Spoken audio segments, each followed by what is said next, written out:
우리 옆에 분에게 인사합시다. 잘 오셨습니다. 한 번 더 인사합시다. 당신 위해 좋은 일이 시작되었습니다. 당신을 위해 좋은 일이 시작되었습니다. 아멘. 좋은 일이 시작되었으면 얼굴이 밝아야 되죠. 그렇죠? 아멘. 말씀을 들을 때 환한 미소로 저를 바라봐 주시기 아멘. 할렐루야. 아멘. 금요일 나오 예배 나올 때 이 바라보는 게 쉽지 않습니다. 그래도 입꼬리를 살짝 올리고 제가 요즘에 제일 많이 듣는 말이 무엇인지 아십니까? 뭔 좋은 일 있으십니까? 사람이 다 저한테 그래요. 항상 좋은 일이 많죠.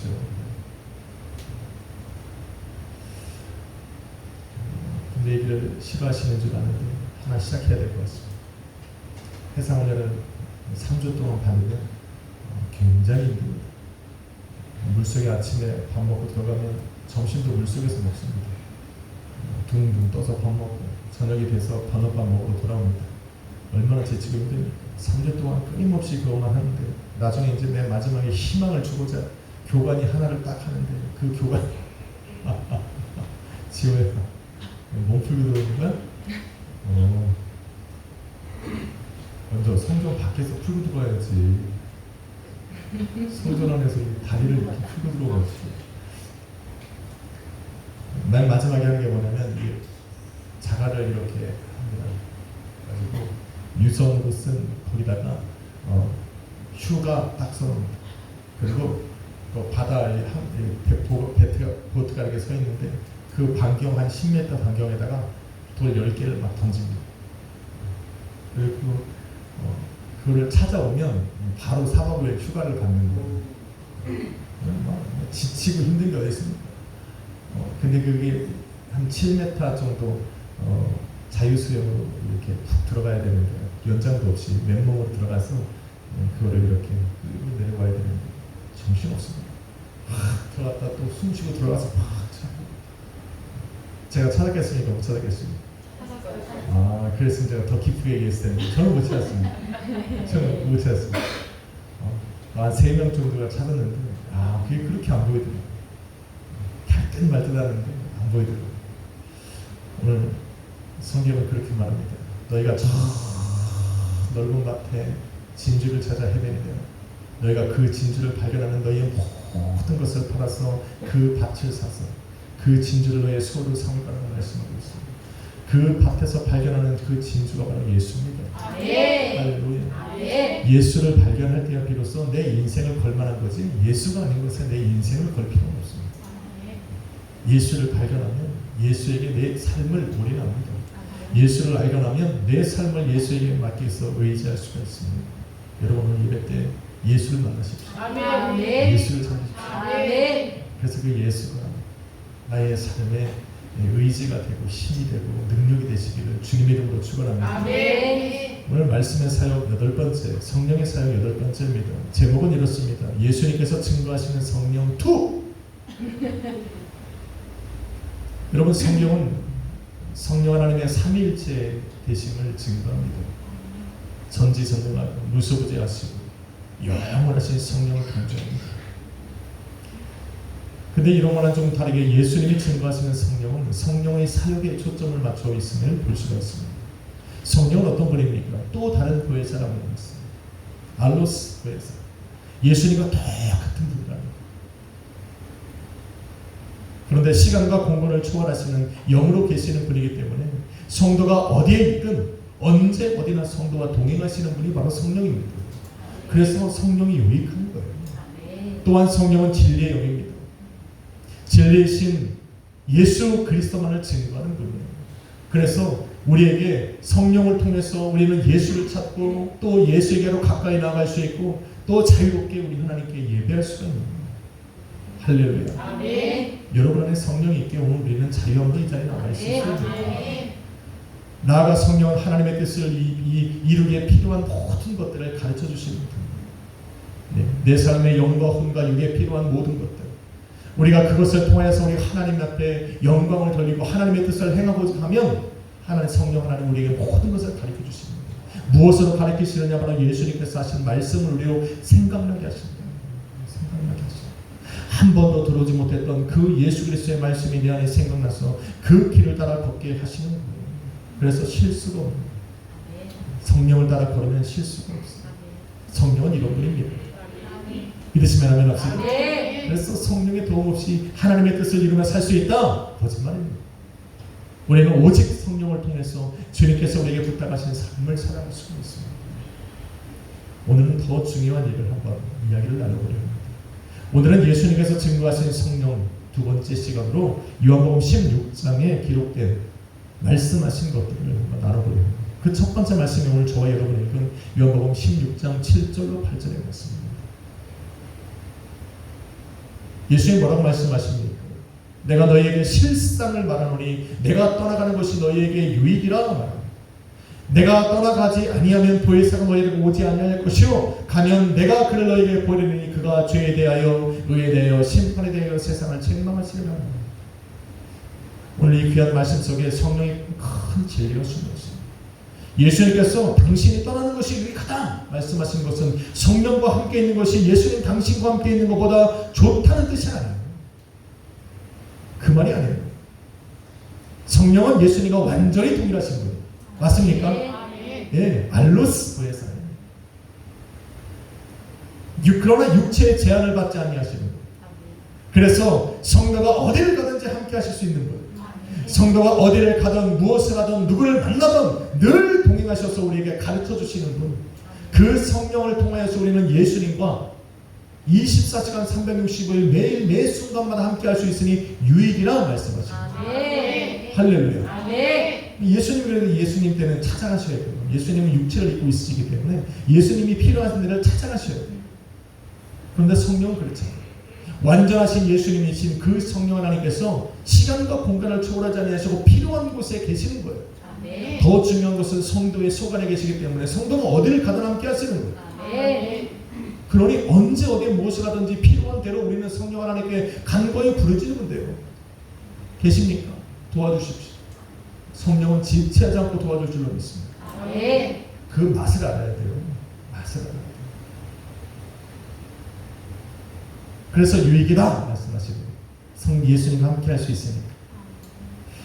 본문에 또한 성령이 오셔서 하시는 세 가지 사역을 이야기합니다. 죄에 대하여 의에 대하여 심판에 대하여 세상을 책망하신다. 첫째로 죄에 대하여 책망하신다. 죄란 뭡니까? 우리가 지난 성경 공부 시간에 했어요. 하나님과 분리되어 모든 것을 죄라고 말합니다. 특별히 하나님의 뜻과 하나님의 말씀에서 벗어난 모든 것들은 성경은 죄라 말하고 있습니다. 물론 세상이 정한 죄도 죄가 될 수 있습니다. 살인하는 것도 죄고 도둑질하는 것도 죄입니다. 미워하는 것도 살인이고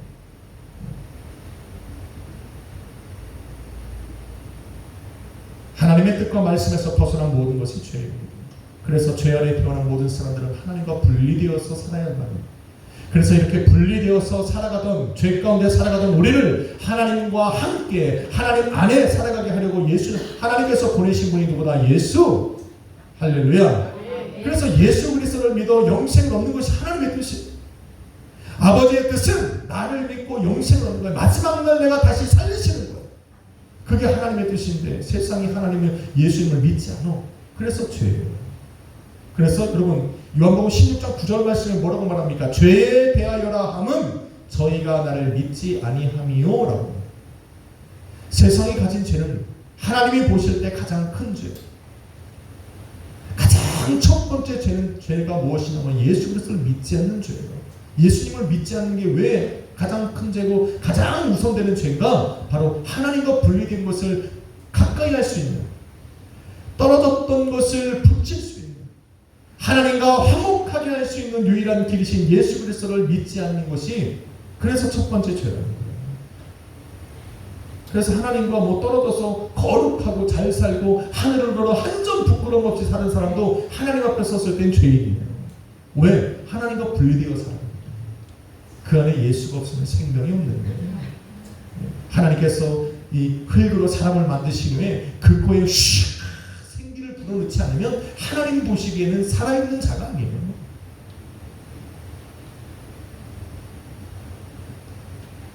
예수 그리스도를 믿지 않고 하나님과 분리된 삶을 살아가는 세상, 새 성령으로부터 끊임없이 징계를 받습니다.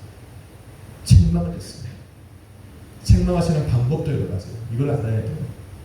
널라. 이게 책망입니까? 이게 전부가 아니에요. 성령이 세상을 책망하시는 방법을 알지 못하면 우리는 하나님께서 아무것도 안 하시는 줄 알아요. 그래서 이런 하나님을 잘 모르면 하나님 당신은 정말 살아계시는 겁니까? 라고 얘기해요. 정의의 하나님이신데 어떻게 저런 불의를 참으시고 볼 수 있습니까? 그래. 그럼 지가 하나님 하면 되지. 아니 하나님이 하시는 일이 뭔지도 모르면서 하나님을 향하여 계속 비난하고 조롱하는 사람들이 너무 많아요. 세상에. 하나님께서 성령 하나님께서 이 죄에 대하여 세상을 책망하시는데 어떻게 책망하십니까? 여러분 책망이라고 하는 단어는 엘렌코라는 단어. 엘렌코라고 하는 단어. 뭡니까? 훈계하다, 잘못을 말해주다, 꾸짖다, 유죄를 선고하다. 그런데 그 뜻 안에는 뭐가 있냐면 벌하다 라는 표현이 있어요. 벌하다. 세상을 어떻게 벌하신다는 얘기예요. 세상을 어떻게 벌하시는 거예요? 성령 하나님께서 어떻게 벌을 하시냐? 여러분이 잘 알고 있는 단어 있어요. 파라디도미. 알죠? 우리 이걸 안 까먹어야 돼요. 그 무슨 뜻이에요? 내어버려 두시는 거예요.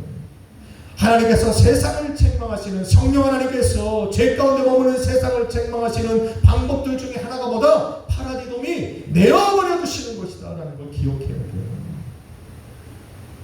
하나님의 선하고 아름답고 완전하신 뜻에서 벗어나서 자신들이 원하는 대로 살아가려고 하는 세상, 결국 파멸과 전쟁과 감당할 수 없는 기후변화나 자연재앙으로서 멸망해가는 세상으로 나아가도록 성령 하나님께서 내어버려 두시는 거예요. 내어버려 두시는 거예요. 이게 하나님의 책망이라는 걸 우리는 잘 몰라요. 꼭 하나님이 뭐를 해야 책망이에요. 사실 하나님이 손끝 하나 까딱하면 어떻게 될까요? 아니 제자들이 뭐라고 말합니까? 예수님을 향하여 비난하고 조롱하는 저들, 매매하는 저들, 제자들이 뭐라고 말합니까? 내가 저들을 명하여 다 죽이기를 원하십니까? 예수님 뭐라고 그래요? 야, 내가 지금 당장이라도 하늘에 있는 10종이나 되는 것을 보내서 저들을 해일 못해서 내가 이러고 있는 게 아니다. 정말 그렇게 하면 어떡하려고? 하나님이 못해서, 능력이 없어서 그렇게 하시는 것이 아니에요. 스스로 옳다 여기는 사람들로 인해 세상은 더 어두워집니다. 이들이 정해놓은 정의나 선 때문에 세상은 더 혼란스러워하며 결국에 가서 이들은 돌이킬 수 없는 끝을 향해 달려가고 있는 거예요. 성령은 뭐냐? 내어버려 두십니다. 하나님의 선하시고 아름답고 완전하신 그 뜻에서 벗어나 살아가는 사람들, 예수 그리스도를 보냈음에도 불구하고 거부하고 자신들이 원하고 기뻐하는 길을 걸어가는 그 사람들에게 성령 하나님이 책망하시는 방법은 뭐다? 내어버려 두시는 거예요. 내어버려 두시는 거. 이것이 하나님께서 우리에게 주는, 성령이 우리에게 주는 책망이라는 것을 모르면 우리는 끊임없이 따져. 하나님 어떻게 그럴 수 있습니까? 어떻게 그럴 수 있습니까?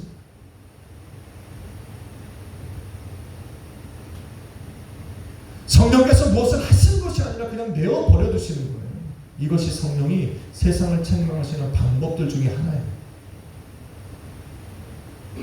성령 하나님께서 능력이 없어서가 아니에요. 왜 내어버려 두실까? 망해가는 세상 속에서도 구원받아야 할 사람들이 있기 때문에 중요한 거예요. 무관심하냐? 하나님이 세상을 창조하신 그 세상에 대하여 하나님 무관심하냐? 그래서 내어버려 두냐? 그것이 아니라 망해가는 저 세상 속에서도 구원받아야 할 사람들이 있기 때문에 마지막 그 미랄 하나라도, 땅에 떨어진 그 미랄 하나라도 하나님이 내어버려 두실 수 없기 때문에 하나님이 그냥 내어버려 두시는 거예요. 당장이라도 징계하는 것이 아니라 하나님이 내어버려 두시는 그 가운데서 구원받아야 할 영혼이 있기 때문에. 그래서 하나님께서, 성령 하나님 뭐냐? 내어버려 두시는 가운데도 그 세상에 뭘 비친다? 생명의 빛을 비추시는 거예요. 뭐라고? 나오라고. 이제 야, 어둠에서 나오라고. 돌아서서 너는 나오라고. 다른 사람들은 다 어둠으로 숨고 혼탁한 세상 속에서 자기가 원하는 길을 걸어가지만 너는 생명의 빛을 받다면 너는 나오라고. 마지막 그 구원받을 영혼 하나가 다시 주님께로 돌아올 때까지 생명의 빛을 비추시는 분이 바로 성령이에요. 할렐루야. 왜 내어버려 두신 이유를 알았습니까? 이거 분명히 해야 돼요. 하나님 무관심하신 것이 아니에요. 하나님은 세상을 향하여 무관심할 수 있으나 구원받을 영혼에 대해서는 절대 무관심할 수 없어요. 그래서 생명의 빛을 비추시는 거예요.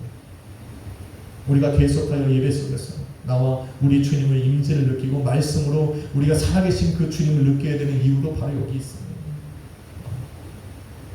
자꾸 봐야 친해져. 자꾸 들어야 익숙해져. 우리의 믿음이 강한 것 같지만 실상 그렇지 않아요.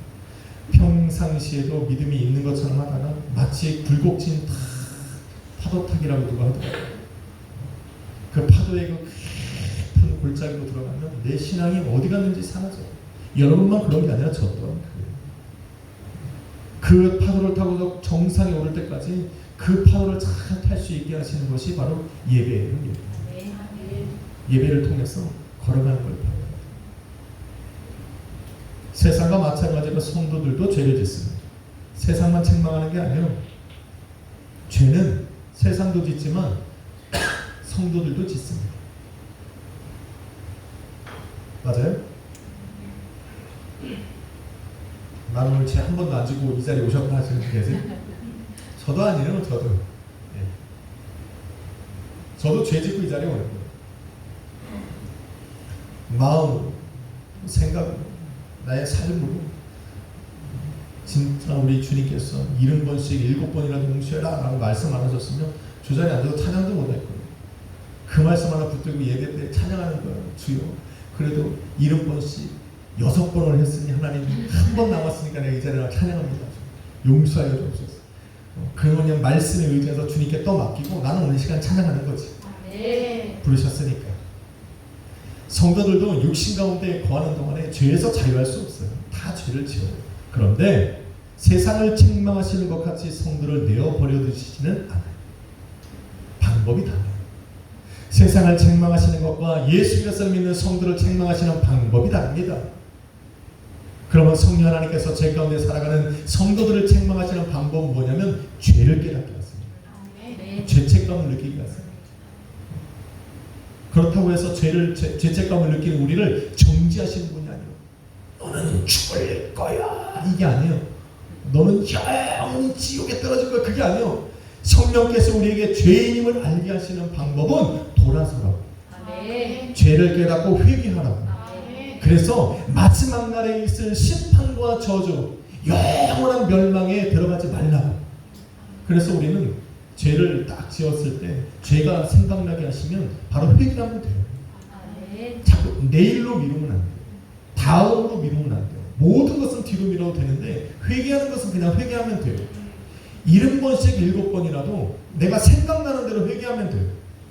너무 가벼운 거 아니야? 가볍지 않아요. 예수님은 우리의 죄를 회개하기 용서하시기 위해서 십자가 위에서 죽으셨다니까. 세상은 우리가 뭐 그럼 너 죄 짓고 용서하면 회개하면 용서받으면 그거 끝이야? 그러는데 아니야. 그게 공짜가 아니에요. 공짜가 아니에요. 예수님은 우리에게 용서하심을 주시기 위해서 십자가 위에서 죽으셨다니까. 세상 그걸 몰라요. 성령 하나님께서 나를 통해 그렇게 하는 거야. 자 그러면 세상 사람들에게 물어봐요. 너도 회개해. 그러면 용서할 거야. 그들은 자신이 회개를 할 수 있는데 용서받았다라고 하는 확신을 못 갖습니다. 왠지 아세요? 성령이 그들 안에 확신을 주질 않습니다. 한번 경험해봐요. 내 안에 성령이 없는 사람은 아무리 내가 회개해도 용서받았다라고 하는 그 확신을 가질 수가 없습니다. 왜? 성령 하나님이 내 안에 예수 그리스도의 그 십자가의 보혈이 나를 위한 것이라는 확신을 주지 못해요.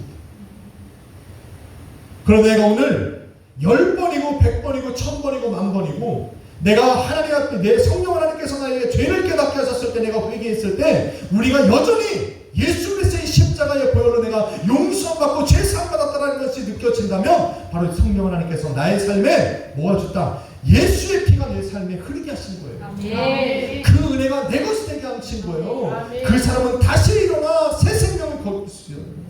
근데 절대 세상 그렇지 못해요. 절대 가벼운 것 같죠? 절대 그것이 아니에요. 용서는 죄사함의 은혜는 내 감정으로 만들어낸 것이 아닙니다.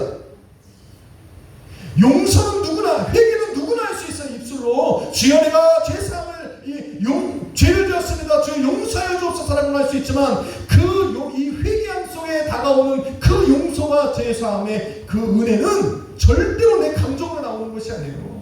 성령이 내 안에서 역사하셔야만 됩니다. 믿으시면 아멘 합시다. 성령이 우리에게 하시는 일이 바로 그겁니다. 우리를 책망하시는 방법은 죄를 깨닫게 하시는 거예요. 죄를 깨닫게 하시는데 회개를 안 하면 그것이 나중에 어떻게 되냐면 양심의 화인을 맞게 돼요.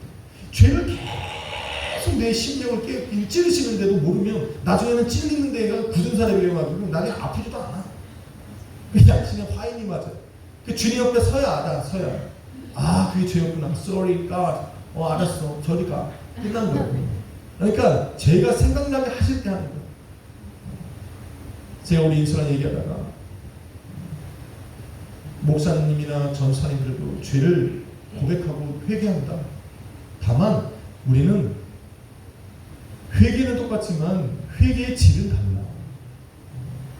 우리가 세차 람보르기니를 다 들고 바깥에 나가면 그 물 튀는 거 하나도 다 먼지처럼 느껴지는 1960년 산 포니 타고서 쫙 갈 때는 물 튀겨도 그렇게 막 더럽게 안 느껴져요. 그죠? 모닝 타는데 뭐 어때? 세차 다 해서 그냥 막 돈 주고 세차한 사람은 옆에 물이 탁 튀기고 얼마나 막 죄에 대한 느낌이 그렇다는 거예요. 우리가 제가 느끼는 죄의 그 질이 달라요. 그러나 죄는 똑같아. 무게는 똑같아. 그래서 우리는 똑같은 하나님의 은혜를 구해야 되는 거예요. 둘째로 의에 관해 세상을 책망합니다. 의가 뭡니까? 10절에 이렇게 말합니다. 의에 대하여 하면 내가 아버지께로 가니 너희가 다시 나를 볼 수 없으니라. 이게 무슨 의예요? 이 구절을 이해하는 게 참 어렵습니다.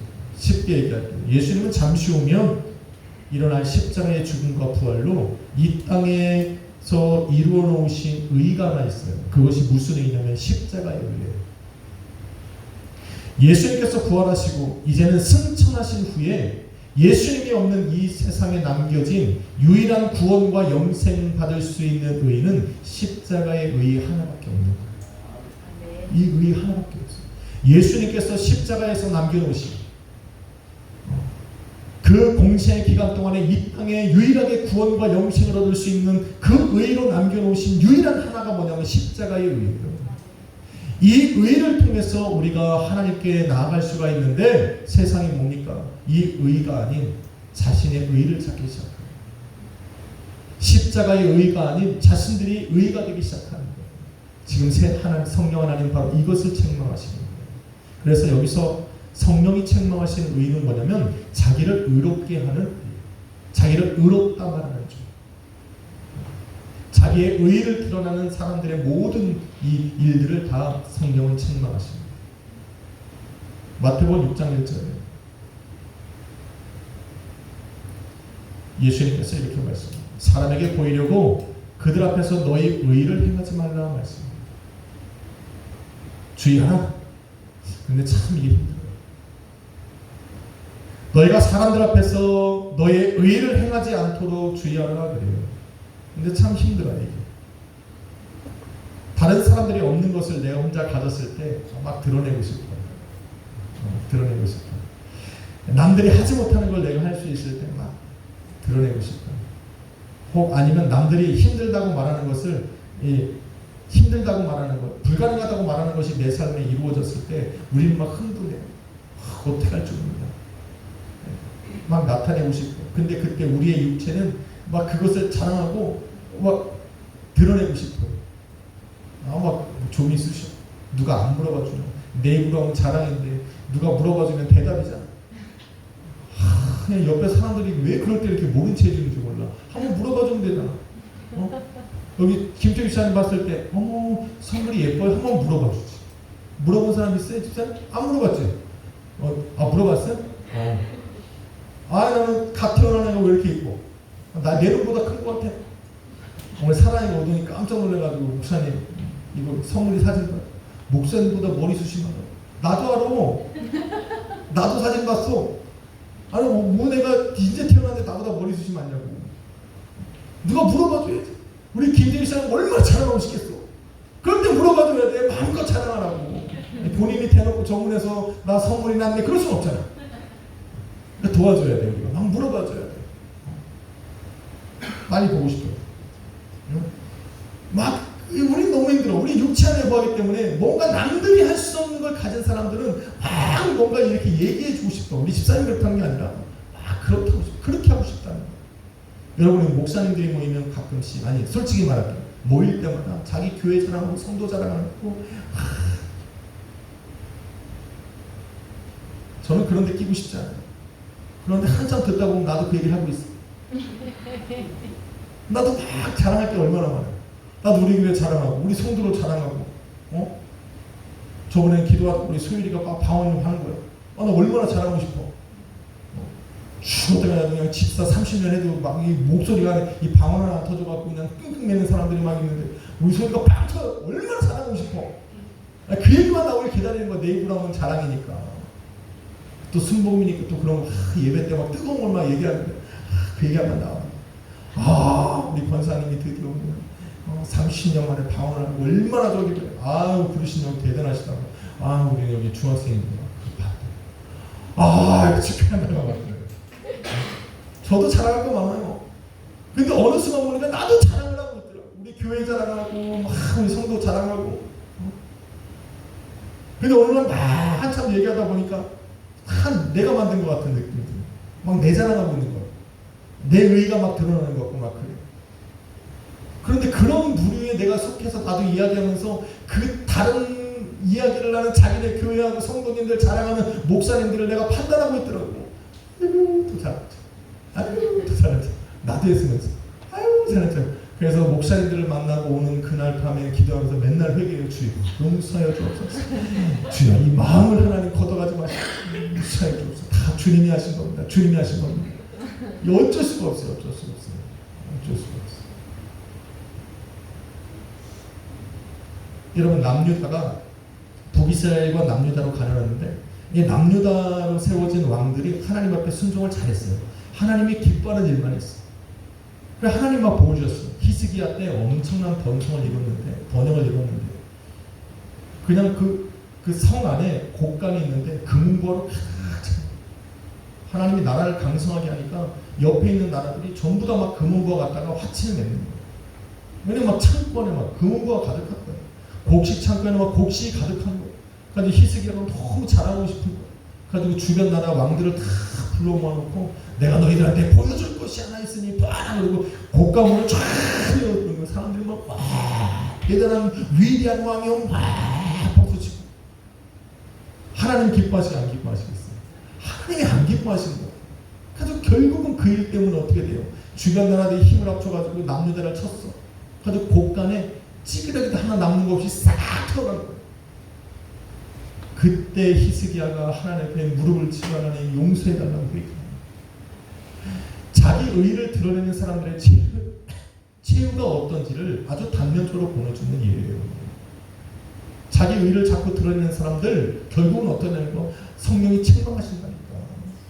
책망하신다니까. 초대교회도 이런 의의를 드러내는 사람들 많았어요. 바리새인들은 어땠습니까?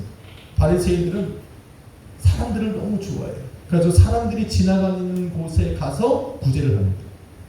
사람들이 보지 않으면 구제를 합니다. 사람들이 지나다니는 어귀에 서서 그 큰 사거리의 그 큰 대로에 서서 그들은 두 손 들고 기도해요. 내가 저 죄인들과 같지 않음을 하나님 감사하나이다. 그래. 옆에 지나가는 죄인들이 얼마나 쑥스러워. 나는 저들과 같지 않음을 하나님 감사하나이다. 그래. 저들이 또 누구예요? 갑자기 날 보고 저들과 같으면 깜짝 놀라는 거지. 구제할 때도 그래요. 사람들이 안 보면 구제를 안 해. 근데 사람들이 막 다니면 이렇게. 여러분 성경에 보니까 뭐라는 아십니까? 너희가 구제할 때에 회당과 거리에서 하고 사람들 앞에서 마치 나팔을 불듯이 너희는 소리를 내어 그들을 구제합니다.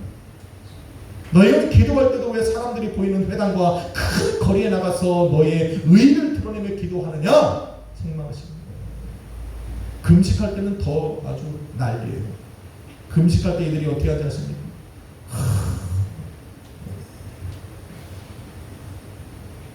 금식하는 이 바리새인들의 모습을 여러분이 봤어요. 성경에 뭐라고 하냐면 이들은 금식하는 내내 슬픈 기색을 띄어요. 그리고 이 사람들에게 자기 금식하는 것을 티를 내려면 어떻게 돼요? 얼굴을 절대 씻지 않습니다. 얼굴을 흉하게 해요. 성경이 그대로 표현해요. 너희는 얼굴을 흉하게, 그리고 머리도 막 떡지게, 나는 오로지 금식만 하고 있다는 걸 티를 내려고 막 그렇게 했다고 성경에 기록해. 근데 그런 걸 보면서 사람들이 뭐라 그래? 아, 금식 중에 있냐? 참 대단하시다. 그 자기 의를 막 금식하면서 막 드러내요. 여러분, 금식하는 게 죄입니까? 하나님 뭐라고 하는 건 아니요, 그렇지 않아요. 금식은 예수님께서도 말씀하신 거예요. 하라. 금식 자체가 책망받을 일이 아니에요. 그리고 요한의 제자들과 바리새인들이 항상 금식을 하면서 자기 의를 막 했어요. 근데 문제는 뭐냐면 자기들이 금식하는데 왜 자기들이 금식하는 걸 갖고 금식하지 않는 사람들을 비난하고 조롱하고 판단하고 정죄하냐는 거예요. 마치 그들 때문에 하는 것처럼. 그거 아니잖아요. 그래서 한 번은 막 그들이 금식하고 막 하니까 그것을 바라본 사람들이 예수님에게 달려와서 이렇게 말해요. 요한의 제자들과 바리새인들은 금식을 하는데 왜 당신의 제자들은 금식을 하지 않습니까? 너무 재밌잖아요. 그죠? 너무 재밌잖아요. 아니, 저 사람들이 필요해서 금식하는데 왜 나를 보고 금식을 하는데 나는 필요하지 않다고 하지. 예수님이 그들에게 뭐라고 해요? 금식할 때 너희는 외식하는 자들과 같이 슬픈 기색을 띠지 말고 얼굴을 흉하게 하지 말고 제발 너희 머리에 기름 좀 바르고 얼굴 좀 씻어라고. 예수님이 그렇게 하는 거예요. 왜 예수님이 말씀이 왜 이렇게 하냐는 거예요.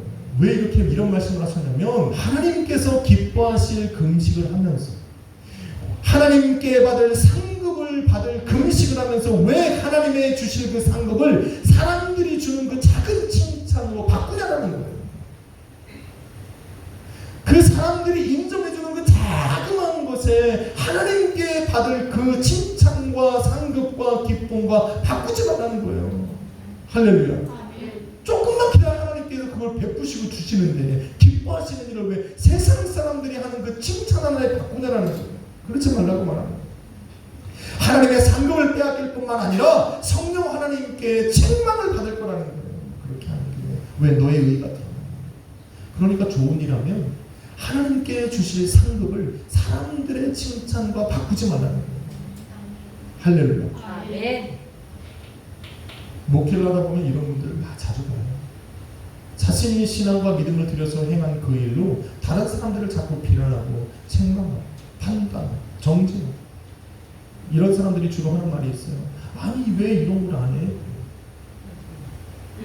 아니, 안 할 수도 있지. 안 할 수도 있어요. 아니, 우리 순복음 약속교회가 다 방언하는데 왜 당신은 우리 집사한테 방언 안 해? 안 할 수 있지. 오늘따라 필링이 안 와. 오늘은 다윗이 했던 것처럼 묵상하고 싶은 날이야. 그런 날이 있어요. 저도 그래요. 우리 전사님이 막 찬양하는데 어느 날은 두 손 들고 찬양합니다 하고 싶을 때가 있어요. 그래도 안 하면 또 전사님이 째려보니까 마지못해 하는 거지. 아니, 그럴 수 있어요. 전 많은 경험을 해요. 목회하다 보니까 그래요. 본인은 어렵게 11조를 내는데 가만히 봤더니 저 사람 안 내는 것 같아. 근데 세상 신앙 있는 저는 혼자 다 해. 시험 들어. 아니, 이것도 아니고, 아니, 11조를 그분을 위해서 내는 건 아니잖아. 내가 하나님의 말씀 속에서 하나님과의 약속이고 하나님이 하신 거에 내 정성을 다해서 드리는 거예요. 근데 그것을 내가 이렇게 열심히 드리는데 그것도 드리지 않으면서 당신은 왜 신앙 있는 척 시험 들어 나가? 어떻게? 아니, 그럴 수 있지. 왜 안 해? 힘든가 보지. 그대로 인정을 해줘야죠. 그죠? 사나이가 지는데 막 슬리퍼를 딱 발가락 낀 거 하고 막 앞에서 발을 딱 하면서 막 베이스 신나게 딱 치고 있어요. 사랑이한테 눈치를 딱 줬죠. 그랬더니 엄지발가락으로 인사를 하더라고. 딱 이렇게. 그럴 수 있어. 그래도 그냥 얼마나 예쁜지 예배 때는 싹 하라신 거예요. 여러분, 우리 찬양 봐봐요. 반바지 입고 있으면 상상 없잖아요. 그죠? 근데 반바지를 입고 왔어. 뭐 그럴 수 있지 라고 얘기할 수 있어. 근데 우리 교회는 안 돼. 아니, 다른 교회는 그럴 수 있지. 근데 우리 교회는 그렇게 안 하면 되잖아. 그런 분들 많아요. 그럴 수 있다 생각하면 돼요. 왜? 내가 하나님과의 관계 속에서 이룬 것들은 하나님께 받을 상급을 내가 받는 거예요. 그 좋은 일을 해놓고 이것으로 성령 하나님께 책망받은 일을 하지 말아요. 유대인들은 율법으로 의로 만들었어요. 그 자기들이 지키는 그 몇몇 가지의 율법을 그 지키는 것을 의로 삼아서 사람들을 정죄하기 시작했어요. 너희는 이것도 못 지키냐, 이것도 못 지키냐. 그러면서 그걸 죄인이라고 해요. 여러분, 율법을 지킨다는 것은 나의 의로 삼을 수 있어요. 그런데 전제가 붙어요. 뭐냐? 모든 율법을 지켜야 돼요. 그래야 의가 되는 거예요. 만약에 모든 율법을 다 지키다가 마지막 하나를 지키지 않으면 율법을 하나도 지키지 않은 자과 동일한 죄인인 거예요. 하나님 앞에. 그들은 회개해야 될 사람이에요. 그러니까 율법으로 우리가 의롭다함을 얻을 수가 없는 거예요. 그런데 이 유대인들은 그것을 가리는 거예요. 몰라서 그러는 것이 아니라 자기가 지키지 않았음을 너무나도 잘 알기 때문에 사람들이 그것을 사람들에게 그것을 들킬까봐 아예 엄두를 못 내게 하는 거예요. 그래서 자기들이 지킨 걸 가지고 그들을 정죄하는 거예요. 넌 이것도 못해, 이것도 안 해, 이렇게. 자기들이 못하는 건 얘기도 하고. 교회도 이런 사람들이 있으면 문제가 생기는 거예요. 자기가 의의 기준이 되고 자기 의의 기준의 판단으로 사람들을 바라보는 사람들, 무서운 사람들, 이런 사람들이 가는 곳마다 문제를 일으켜요. 여러분, 목사님 책에 들고 무서워요. 이 교단에도 권징조례라는 게 있어요. 목사님들은 다 용서할 것 같죠. 회개하고 돌아오면 다 할렐루야, 주님의 사랑으로 품을 것 같죠. 너무 그렇지 않나요? 무섭더라고요. 다른 데서 문제를 일으키고 우리 지방에도 이렇게 여기 덕양 지역으로 들어오려고 그러면요, 안 받아줘요. 안 받아줘. 무섭더라고요. 저도 한번 나갈 뻔했는데 안 나갔어요. 다행히. 여기 들어오시려고 하는 걸 안 보내줘요. 왜? 들어오면 문제가 생기니까. 만일 우리 안에 요만큼의 의로움이 나타나는 것을 느끼면 이거는 우리의 의의가 아니에요. 우리 안에서 의로우신 예수님이 당신을 드러내는 거예요. 드러내시는 거예요. 할렐루야. 성령을 통해서 우리 안에서 예수님께서 당신의 의의를 드러내시는 거죠. 그래서 우리의 잘하는 것이 아니라 내가 선을 행하면 그 선은 내 안에 있는 내 것이 아니라 선하신 하나님 나를 통해 일하시는 거예요. 그래야 나의 의의를 세우지 않아요. 우리 항상 그거에 명심하시길 주님의 이름으로 축원합니다. 심판에 대한 세상을 책망하는 건 간단해요. 여기서 세상 임금이 심판을 받았느니라 11절 말씀에 그래요. 심판은 바로 이거예요. 이 세상 임금이 심판을 받았느니라 그래요. 세상 임금이라는 표현을 성경에 쓸 때는 두 부류의 사람을 이야기합니다. 첫 번째는 뭐냐면 세상 공중권세 잡은 자, 세상을 다스리고 주관하려고 하는 공중권세자 마귀를 의미할 때 세상 임금이라는 표현을 쓰고, 두 번째 의미는 뭐냐면 그 마귀의 종이 되어서 세상 사람들을 그 마귀의 말을 따라 살아가는 사람들, 그 사람들을 우리는 세상 임금이라는 표현을 씁니다.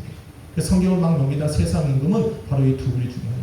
그런데 그들을 우리 성령 하나님이 어떻게 하신다? 책망하신다. 여기서 말하는 그 책망은 이 심판하신다. 이미 죄를 선고하셨다라는 것으로 바라보거든요. 그들은 살았으나 이미 하나님 앞에 예수 그리스도의 십자가에서 죽으시고 부활하심으로 그들의 권세는 이미 끊어졌어요. 그들은 지금 마지막 심판대 앞에서 그들이 할 수 있는 유일한 마지막 남은 하나는 뭐냐면 무적행으로 들어가는 선고 하나가 아닙니다. 이미 결정난 것을 그들은 기다리고 있는 거예요. 그들을 따라가면 안 돼요. 망할 세상을 우리를 따라가면 안 되죠. 성령에 관해 말씀하신 두 번째가 요한복음 16장 13절과 14절이에요.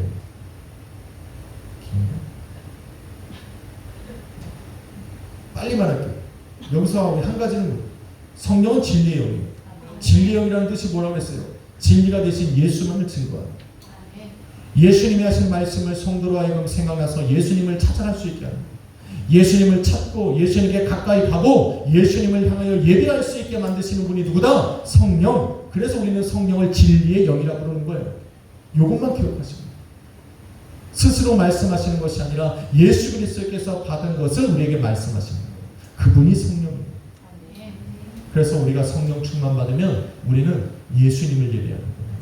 우리가 성령으로 충만하면 누구를 향한다? 우리의 온 마음과 생각과 뜻이 예수를 향하게 되는 거예요. 이게 특징이에요. 성령을 받았더니 능력을 행해가지고 막 그거 아니야. 그게 성령 하나님의 충만한 것의 본질이 아니에요. 성령으로 충만하면 우리의 모든 것이 누구를 향한다?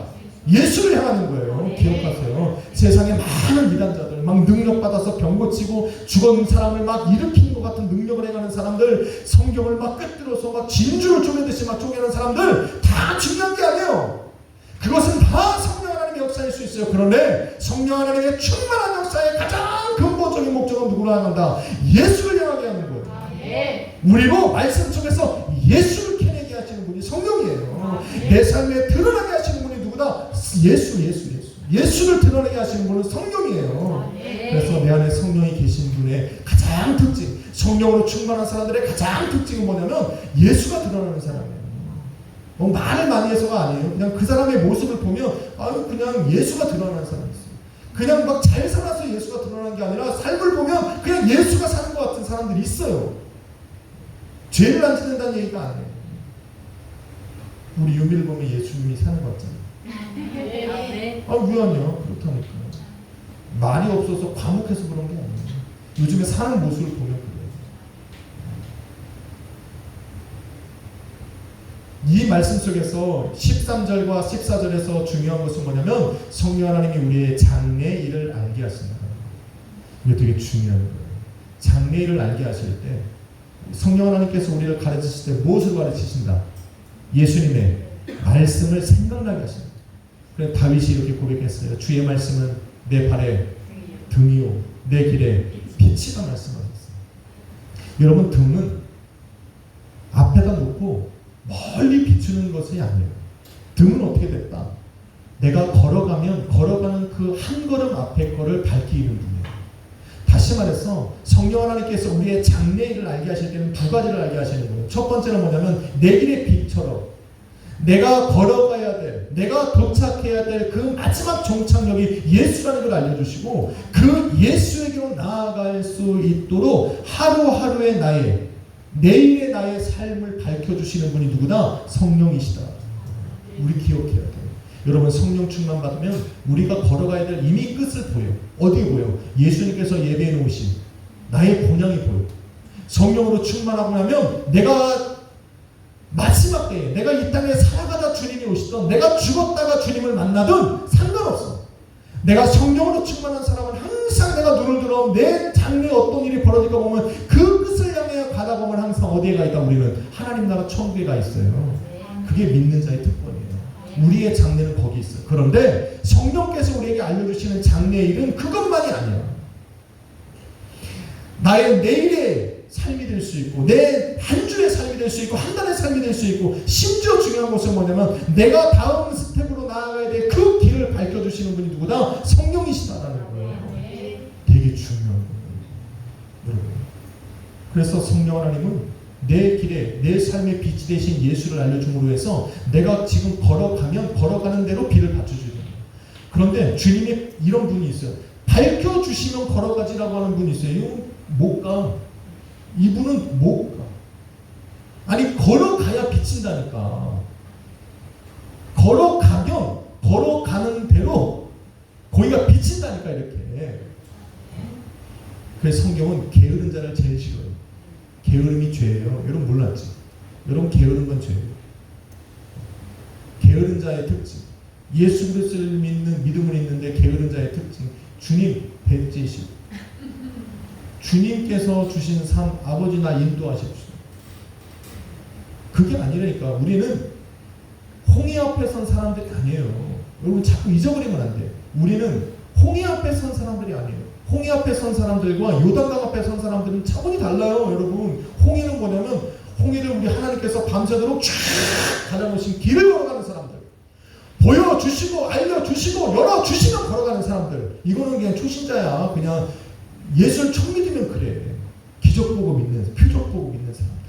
그런데 우리는 이 단계를 이미 넘어서 40년의 광야길을 이미 걸은 사람들, 예수가 누군지, 하나님의 능력이 뭔지, 하나님이 어떻게 역사하실 수 있는지를 이미 다 알고 있는 사람들, 그래서 약속의 땅을 그 요단강 건너편에서 보고 있는 사람들, 그 사람들은 어떻게 해야 돼요? 걸어가면 열리는 거예요. 믿음으로 걸어가면 열리는 거예요. 우리는 그런 사람들이지, 갈라놓은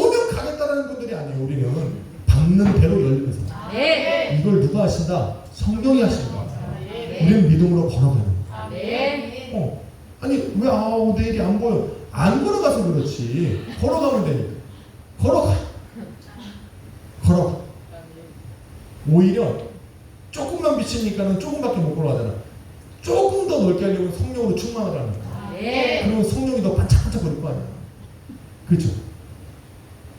그래서 충만한 사람들은 사실 두려움이 없어요. 여러분이 한번 경험을 되새겨 보면 그래요. 내가 성령으로 충만하면 내일 진짜 하늘이 무너질 것 같은데 두려움이 없어요. 세상은 그런 사람들을 보고 이 세 글자 딱 얘기해요. 또라이가. 너 어디 아프냐? 너 이상하다 막 그래요. 근데 성령으로 충만한 사람들 진짜 그래요. 내일 막 망해가는데 이분은 막 좋아. 좀 맛이 좀 성령이 그래요. 술 취할 것 같이 이래도 저래도 전봇대가 갖다 부딪히고 바닥에 예전에 우리 아버님 말씀하신 게 생각나요. 본인은 가만히 보는데 바닥에 올라가서 때리고 자기가 넘어진 줄 모르고 그래도 좋은 거야. 성령 충만하면 그래요. 예수님은 이것이 주님의 영광을 위한 것이라고. 성령이 아니고는 주님을 영화롭게 할 수 있는 방법이 없어요. 성령이 아니고는 주님께 영광을 올려드릴 방법이 없어요. 영광을 올려드리는 것은 모든 창조하신 사람들에게 주신 목적이에요. 그 목적을 이룰 수 있는 방법은 바로 성령으로 충만한 것밖에 없어요. 여러분 충만하십시오. 충만하십시오. 사랑하는 성도 여러분, 저는 요한복음 14장과 16장에 나타나는 예수님께서 증거하시는 성령에 관해 알아봤습니다. 말씀을 나누면서 저는 왜 성령 하나님이 내 삶에 필요한지를 깨닫게 됩니다. 성령과 동행할 때 드디어 우리는 소망 있는 장래를 볼 수 있고, 드디어 내가 꿈꾸고 살아왔던 하나님께 영광 돌리는 삶을 살 수 있다는 것을 새롭게 알게 되었습니다. 여러분 성령 충만하십시오.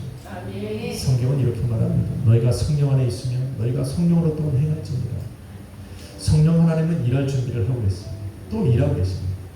내 안에서 마음껏 내 삶을 통해 일하실 수 있도록 여러분도 여러분을 준비시키면 됩니다. 우리 집사님들이 여기 저녁마다 와서 기도하세요. 여러분 집사님들이 막 기도하다 보면 제가 저 방에서 다 들려요. 한참을 이렇게 듣다 보면 전반부와 후반부로 나눕니다. 기도. 전반부는 막 기도를 하시는 힘써 기도의 줄을 잡으시려고 막 그래요. 그런데 딱 타이밍이 넘어가잖아요. 이때는 기도가 완전 바뀌어요. 그때는 누군지를 모르겠어요. 그때는 황혜영 집사님인지 유정혜 집사님인지 황혜린 집사님인지 구분이 안 가요. 여러분 모르죠. 기도는 딱 단계를 넘어가면 누구 기도인지 잘 모릅니다. 똑같아요. 기도가 느껴져요. 요즘 우리 집사님들이 바쁜지 잘 알아요. 그래서 제가 시작했습니다. 제가 다시 시작했어요. 그래서 만반의 준비를 다 하고 6시 반부터 7시 반까지 정해버렸어요. 그래서 우리 성도님들을 위해서 조금 더 뜨겁게, 조금 더 성령 하나님을 의지하는 기도로 나아가야겠다 생각을 했어요. 그러면서 그런 생각이 들었어요. 우리 용락 형제 급하잖아, 그지? 용락이 빨리 사업해야 되잖아, 그지? 급하고 나. 집에서 뭐 할 거야? 이제 지금도 신혼이야? 아니면 와. 둘째 선물이 가지고 아니면 와서 같이 기도해. 여기는 뭐 목사님한테 인사 안 해도 돼. 와서 10분을 기도하든 20분을 기도하든 목적을 가지고 기도해. 언제까지 하나님 응답 주십시오가 아니라 하나님이 응답을 주실 수 있도록 나를 준비시키는 그런 생각이 들어요. 그래서 6시 25분에 오시면 혼인이 봉차하고 있으면 돼요. 미리 얘기했으니까. 일단은 응답받는 기도를 여러분이 와서 하시면 돼요. 그렇게 해서 같이 기도하면서 성령이 우리를 통해 일하실 수 있도록 한번 열어보자고요. 어떻게 하면 일하실 수 있을까? 간단합니다. 성령 하나님을 여러분 환영하십시오. 그리고 인정하십시오.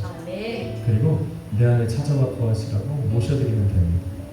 그러면 성령이 주저하지 않고 일하십니다. 마음껏 일하십니다. 그리고 우리는 뭐야? 따라가면 됩니다. 한번 해보세요. 가능하다니까요. 한번 그렇게 해보고 한번 걸어가다 좀 지치면 좀 또 기도 안 하면 되고 또 안 오신다고 뭐라고 할 이유도 없고 오셨다고 문제 있다고 생각할 이유도 없고 내가 좋았어. 예수님 만나러 하는 기도니까 여러분 자유롭게 할렐루야. 편하신 대로 오셔서 하시고요. 주님을 축원합니다. 기도하고 좀 오랜만에 좋은 찬양 사랑하라고 합니다. 기도하겠습니다. 거룩하신 주님 감사합니다. 성령을 우리에게 주셔서 너무나도 감사합니다. 하나님 외롭게 힘겹게 살아가야 될 인생 성령 하나님 오셔서 나와 동행해 주시니 감사합니다. 어디에 있든 언제 우리가 주의 이름을 부르든 늘 동행하심으로 예수 앞에 살아가게 하시니 감사합니다. 주님 오늘 이 밤도 우리는 예수가 필요하기에 성령 하나님 의지합니다. 내게 성령을 알려주셨고 예수의 이름을 부르게 하셨사오니 예수님 만나고 돌아가게 하여 주옵소서. 모든 삶의 진리로 찾아오시는 주님 오늘 이 밤 역사하여 주옵소서. 우리 성도들의 모든 심령에 예수가 있기를 소망합니다. 진리가 있기를 소망합니다. 자유함 얻고 오늘도 기쁨으로 돌아가는 시간 되게 하여 주옵소서. 예수 그리스도의 귀하신 이름으로 기도했습니다. 오소서 진리의 성령님 참 오랜만에 부르는데 부르시고 함께 기도하시고 오소서 진리의 성령님 이 땅을 들며 임하소서. 거짓과 다며 죄악에 무너진 우리 가슴 잡게 하소서.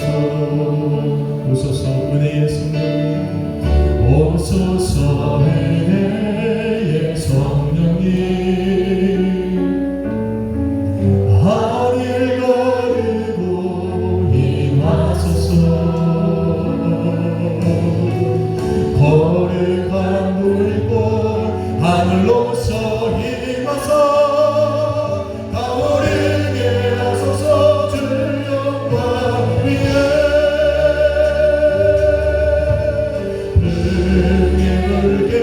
타오르게 하소서. 주의 말씀 이 땅 새롭게 하소서. 은혜의 강물 흐르게 하소서. 성령의 바람 이 땅을 불어와